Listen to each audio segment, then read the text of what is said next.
Are you ready for some football? I guess you're going to have to wait. The game between the Green Bay Packers and Indianapolis Colts in Canton, Ohio, postponed because of poor field conditions. The Hall of Fame game, annually the only game played at that stadium, and its new artificial turf. The field, part of a $24 million renovation to the Canton facility, which hosts only that game every year. Not included in lost revenue estimates, the cost of team transportation and make goods with broadcaster ESPN, which could be considerable. Last year's Hall of Fame game between the Vikings and Steelers earned a 6.9 overnight rating, making it the watched television show that led any network at the time and the highest-rated NFL preseason game in 3 years. I guess we wait for next week to kick off the NFL season.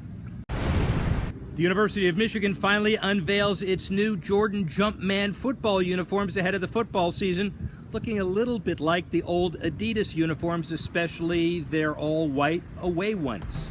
Though the traditional helmet returns, it now has matte rather than glossy finish. The university held an extensive introduction ceremony for the Jordan brand uniforms, as the school now becomes the only one in the country to wear Jordan football uniforms. Popular alumni players returned for the ceremony, including NFLer and Michigan alumnus Charles Woodson. "We got our swag back," he said.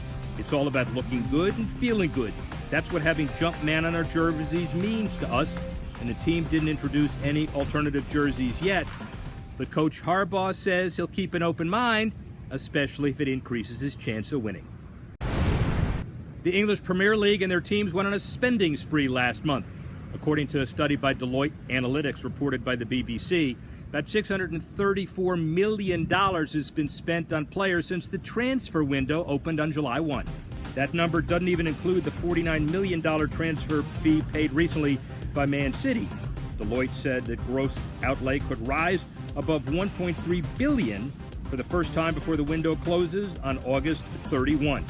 Deloitte senior manager Alex Thorpe said the prospect of increased revenue from the new broadcast deals next season has encouraged Premier League clubs to invest in this window in order to be as competitive as possible. And just a reminder that the English Premier League season kicks off this Saturday at 7 a.m. Eastern as Hull hosts defending champion Leicester City on TSN 5. And Leicester City proves you can come from nowhere, you can get lucky, but you can spend correctly and manage, and that's what professional sports are all about.